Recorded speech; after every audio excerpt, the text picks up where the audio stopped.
Almeida Vieira, faço História na Veiga de Almeida e estou no PIBID como estagiária sob a supervisão do professor Giovanni Condessa. E nessa videoaula a gente vai falar um pouquinho sobre a chegada dos europeus ao Novo Mundo, que é a América, né? Então, a chegada dos europeus aqui na América, ela faz parte do contexto onde no século XV começou as chamadas grandes navegações, a expansão marítima, onde alguns países da Europa, em busca de novos mercados, novos comércios, vão além do mar, parte marítima, e começam várias disputas de terra, de colonização e todas essas coisas. Só que essa chegada, que é dita como a primeira vez que pessoas de um continente vão até um outro continente, do outro lado do oceano, né? No caso, na Europa, atravessa o Oceano Atlântico até o continente americano, não aconteceu necessariamente com esses europeus no século XV, porque na verdade já tem consenso que arqueólogos encontraram vestígios no Canadá de que a civilização nórdica, que são os vikings, teriam vindo à América no século X, ou seja, 5 séculos antes dos europeus terem ideia de que a América existia. Então, é provável que uma expedição de vikings veio até aqui, liderada por Leif Erikson, e eles não fizeram nenhuma civilização, não se estabeleceram no local, né, que é no Canadá, parte da América do Norte, mas tem vestígios, é certo, correto falar que os vikings foram os primeiros a chegarem à América, então não foi os outros europeus. Mas antes da gente falar sobre essa chegada dos europeus, a gente tem que falar sobre o termo descobrimento, porque normalmente nas escolas, mas quando a gente fala sobre esse assunto, a gente começa falando descobrimento da América, descobrimento do Brasil, só que atualmente está sendo muito discutido sobre o uso desse termo. E por quê? Muitos historiadores debatem e afirmam que a América não foi descoberta, porque a América ela já existia, a América ela foi conhecida pelos europeus, ela já existia, já havia civilizações vivendo aqui antes, civilização maia, inca, asteca. Aqui no Brasil nós temos nossos indígenas, né, os tupis, e dizer que a América foi descoberta é dizer que a América nunca existiu antes dos europeus chegarem. E essa é uma visão bem problemática até um pouco, porque você acaba que a gente, nosso passado de América Latina e tudo mais, parece que não existia antes do século XV, ou seja, do século XV para trás a gente nunca existiu? Não, né? Já havia civilizações bem sofisticadas, até a civilização maia, inca, assim, são conhecidas pelo uso da matemática, astrologia, coisas bem avançadas, e então não é muito certo a gente chegar e falar que a América foi descoberta, porque não foi. Ela foi conhecida para os europeus que desconheciam desse pedaço de terra, desse continente. E na verdade essa ideia de descobrimento, ela não surgiu quando aconteceu assim, né? Entre aspas. Esse termo só começou a ser usado pelos historiadores e tudo mais 100 anos depois que os europeus chegaram aqui, no século XV, ou seja, então nem no início era usado muito isso de descobrimento, né? virou senso comum bem depois. E como que a gente pode dizer era o contexto daquela época para esses europeus virem para um outro continente, para um outro lugar, irem a lugares desconhecidos, né? A gente tem que lembrar que nesse século XV das grandes navegações, expansão marítima, elas aconteceram porque a principal cidade da Europa naquele momento, ali naquele meio, era Constantinopla. E ela fica bem no meio, assim, entre o Oriente e o Ocidente, né? Era como se fosse o centro, aí a direita seria o Oriente, a esquerda o Ocidente. E ali era onde passava para fazer o comércio, porque as especiarias eram muito procuradas na época pela necessidade de precisar de condimentos, de temperos, necessidade também da seda que conseguia na China, as especiarias que conseguia na Índia. Então, os europeus tinham essa necessidade de conseguir esse tipo de mercadoria, esse tipo de comércio. E Constantinopla era o ponto central nisso. Só que em 1453, ela foi conquistada pelo Império Otomano. Então, essa passagem do comércio por ali já ficou bem mais complicado para os europeus. Então, eles tiveram que buscar uma outra alternativa, uma outra rota ali para conseguir fazer o comércio com o Oriente, com a China e com a Índia. E, né, Bartolomeu, se eu não me engano, foi ele que logo depois que viu um caminho que passa pela África e vai até ali a Índia. E é aí que a gente começa as grandes navegações, né? E quem foi o pioneiro nisso tudo, assim, o que a gente sempre vai falar quando fala sobre esse tipo de assunto é Portugal.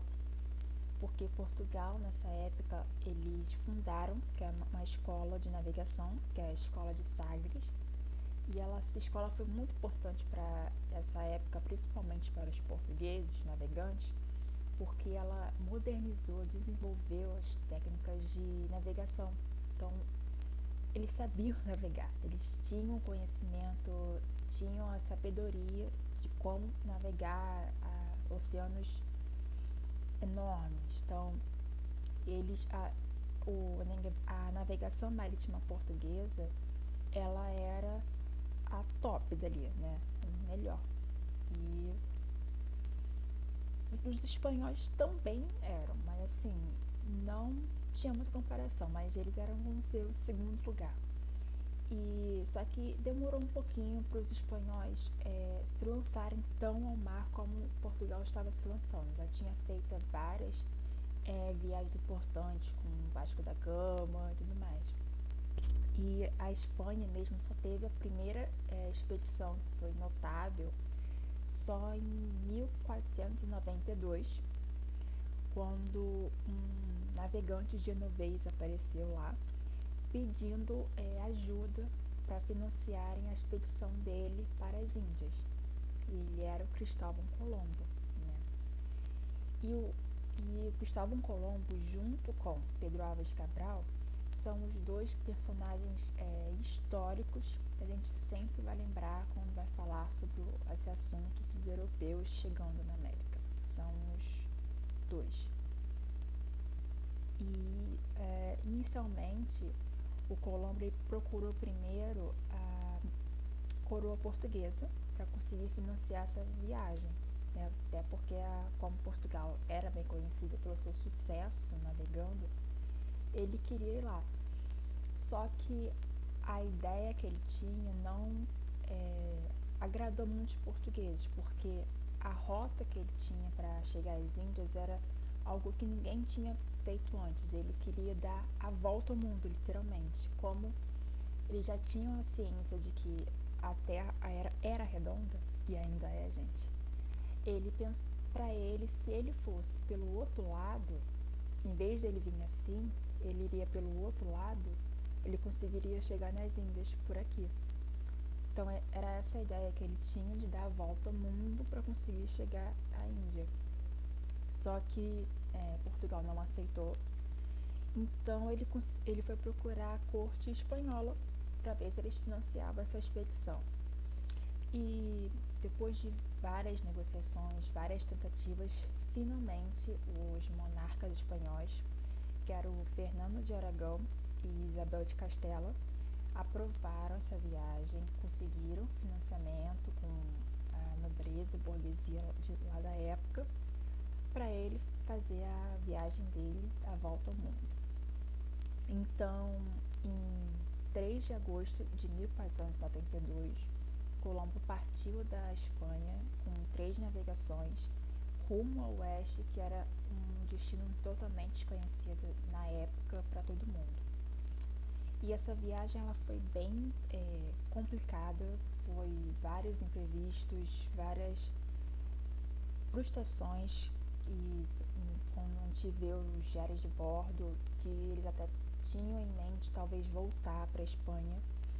Colombo várias vezes nos diários parecia que ele tentava enganar os seus marujos com datas erradas, medições erradas, essas coisas, para não ter uma revolta ali, para ele ficar tudo no controle. E aí, no dia 12 de outubro de 1492, eles finalmente chegaram a uma ilha que ele nomeou como São Salvador. E hoje, atualmente, essa ilha ela está no território da Bahamas, ali na América Central. Só que mesmo após sua chegada, Colombo ele não acreditou que ele tinha chegado em um lugar desconhecido, fora do objetivo dele, a Índia. Então ele achou e continuou achando por muito tempo durante a estadia lá que ele tinha chegado a uma parte da Índia que era desconhecido dos europeus. Então ele realmente pensou que ele tinha dado a volta e chegou à Índia. Tanto que ele acreditou nisso piamente, não imaginava que ele tinha chegado num lugar diferente. E nessa mesma expedição eles foram para outras ilhas ali perto. Uma delas ele chamou de Hispaniola, que hoje em dia é a ilha onde tem os países do Haiti, da República Dominicana. E ele também foi para uma outra ilha, que hoje é a ilha de Cuba, e ele chamou de Juana, né? E nesses lugares o contato com os nativos que eles acharam lá, os indígenas, foi, podemos dizer, razoavelmente pacífico. Não teve conflitos nem nada assim. Só que a gente sabe que ele levou alguns desses nativos, levou artefatos que eles tinham lá para fazer como se fosse uma exposição na Espanha do que ele encontrou, né? Então, quando ele voltou no mesmo ano para a Espanha, tendo essa notícia do sucesso que foi essa viagem, os monarcas espanhóis logo fizeram a primeira ação foi tomar posse dessas terras desconhecidas, ter escrito ali, não, aquele lugar é meu. Então eles entraram em contato com a Igreja Católica na época, e o Papa Alexandre VI ele estabeleceu uma bula que determinava que toda a terra a 100 léguas do Cabo Verde, ou seja, a parte da oeste, pertencia apenas à Espanha. Só que, né, quem eram os melhores navegantes? A realeza marítima era Portugal, e eles não gostaram desse acordo entre a igreja e a Espanha. Então eles, mesmo que eles não tivessem alcançado ainda nenhum lugar lá para o oeste, então após várias negociações com entre Espanha e Portugal, finalmente foi assinado o Tratado de Tordesilhas, que a gente mais conhece, que colocava uma linha imaginária a 370 léguas depois de Cabo Verde. Então a parte oeste, mais para a esquerda, seria apenas da Espanha e um pouco mais a leste seria de Portugal. Hoje a gente pode ver que era a parte do Brasil pertencia a Portugal, e hoje a gente tem os outros países aqui na América do Sul, da América Central, ali o México, tudo mais, pertencia à Espanha. E depois que tudo isso foi estabelecido, que estabeleceu mesmo a colonização, né, espanhola e tudo mais, como que isso aconteceu, né? Porque logo quando o Colombo chegou, a primeira vez dele, antes dele voltar, ele deixou um grupo de homens dele ali para abrir uma vila, um assentamento, um núcleo de pessoas. Foi como se fosse para a estreia, né? E ele chamou de Navidad. Só que quando ele voltou, um ano depois, em 1493, ele encontrou tudo completamente destruído. Não tinha nada assim, era um cenário de destruição. Os homens que ele tinha deixado estavam todos mortos e, né, presume-se que acabou às vezes tendo um conflito ali entre os espanhóis e os indígenas dali. Então, isso foi a primeira tentativa falha dele de construir um local. E aí a segunda foi nessa segunda viagem que ele fez. E aí do outro lado dessa ilha ele tentou fazer novamente esse local, construir uma igreja, tudo mais, para iniciar essa colonização.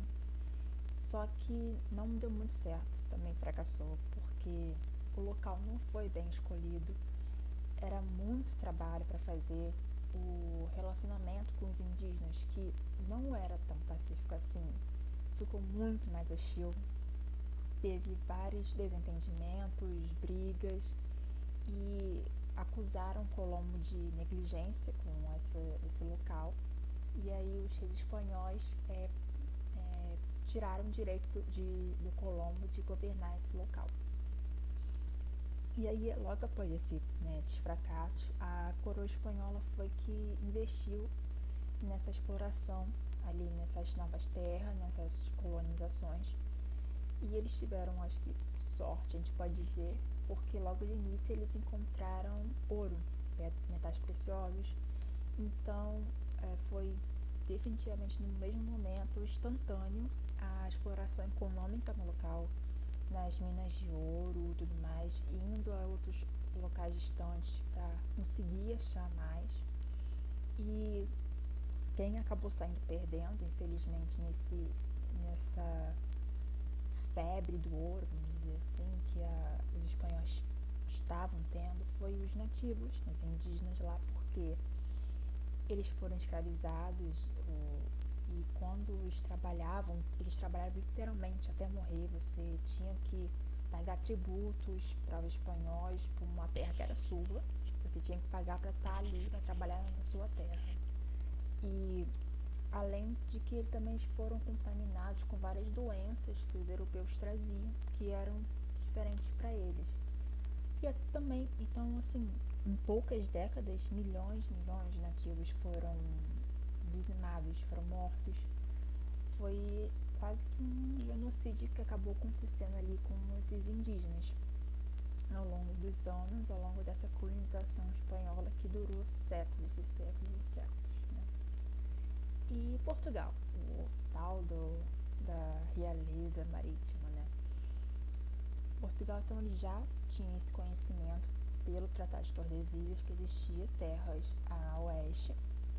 Então, em 1500, Portugal lançou uma expedição que era liderada pelo Pedro Álvares Cabral, só que com o destino final era a Índia, né, o Oriente, para achar as especiarias que eles tanto desejavam.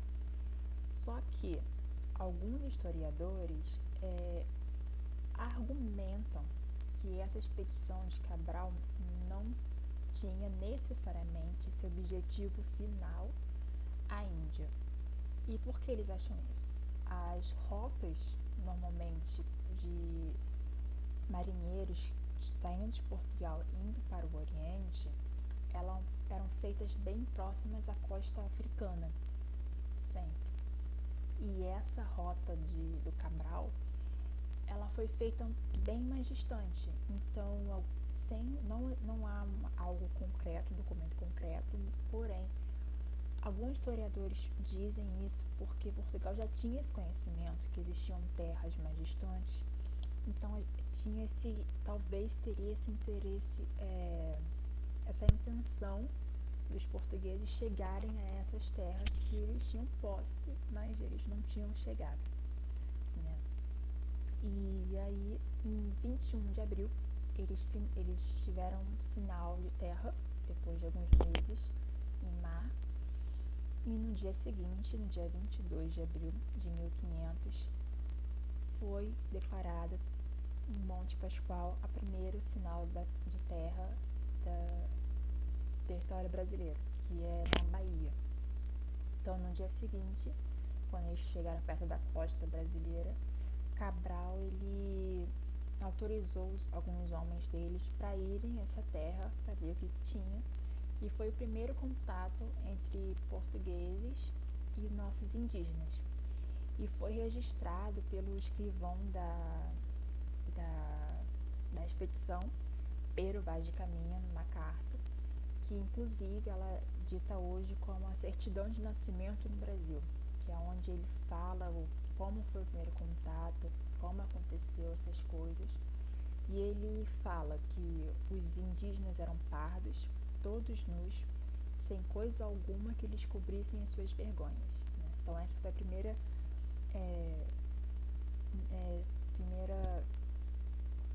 coisa que eles notaram, assim, esqueci a palavra, enfim. Então, né, foi esse o que ia acontecendo. E só que o processo de colonização português aqui foi um pouquinho diferente do que aconteceu na Espanha, porque na Espanha, né, essa colonização espanhola foi algo rápido, imediato, pelos metais e o ouro que eles acharam. Só que Portugal não achou nada aqui no Brasil, nessa costa. A única coisa de valor valioso que eles tinham para fazer parte do comércio, porque naquela época o importante era esse comércio, essa troca, era o pau-brasil, que extraía uma tinta vermelha que era usada para tecidos, né, para fazer os tecidos. Então, durante anos, séculos e tudo mais, a única coisa importante nessa colonização portuguesa aqui foi a exportação de pau-brasil. Isso frustrou um pouco os portugueses, porque eles esperavam que também iriam encontrar ouro, como os espanhóis encontraram. Então, demorou cerca de 100 anos, pouco assim mais, que depois de algumas expedições por interior do Brasil, foi que hoje é Minas Gerais, foi onde encontraram finalmente o ouro que eles procuravam. E é isso sobre essa chegada desses europeus aqui na América, no Novo Mundo. Nosso passado tem muito a ver com esse olhar europeu nosso vindo daqui, e a gente tem que pensar, preservar o que nós fomos antes desses europeus chegarem aqui, que a gente não foi descoberto. Eles chegaram no local que já existia uma cultura, uma tradição, e é isso. Espero que tenham gostado e até a próxima.